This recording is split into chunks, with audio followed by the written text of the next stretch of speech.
வணக்கம். மேகதாது அணை புகழ். கர்நாடக துணை முதல்வர் சிவகுமார் முதல்வராக போகிறார். தமிழ்நாட்டை பற்றி எங்களுக்கு கவலையே கிடையாது, எப்படியும் மேகதாது அணை கட்டியே தீருவோம் என்று கூறிக்கொண்டிருக்கிறார்.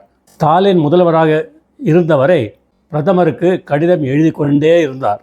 கர்நாடகாவில் காங்கிரஸ் ஆட்சி. ராகுலுடன் ஸ்டாலின் அண்ணன் தம்பி உறவு. மேகதாது பற்றி எந்த பேச்சுமே 5 ஆண்டுகள் எடுக்கவே இல்லை. இப்போ வீட்டிற்கும் போயிட்டார்.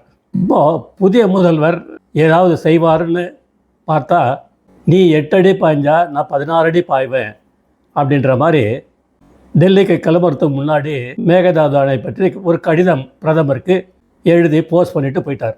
முதல்வர் மரியாதை நிமித்தமாக பிரதமரை சந்திக்க டெல்லி சென்றுள்ளார். அந்த கடிதத்தை கையிலேயே எடுத்துகிட்டு போயிட்டு அவர்கிட்ட கொடுத்துருக்கலாம்ல, சீக்கிரமாக வேலை முடியும்ல. சரி போகட்டும். அவர் காங்கிரஸ் தலைவர்கள் ராகுல், சோனியா முதற்கொண்டு அனைவருக்கும் சந்திக்க போகிறார். காங்கிரஸ் இவருடைய ஆட்சியில் கூட்டணியில் இருக்குது. அது மட்டும் இல்லை, அமைச்சரவையிலும் இருக்குது.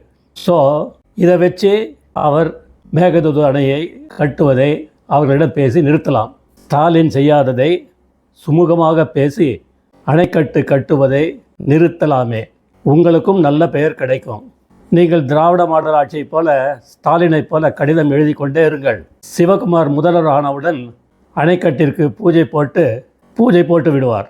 அப்புறம் நாம் வேடிக்கை பார்த்துட்டே இருக்கலாம். ஜெய்ஹிந்த்.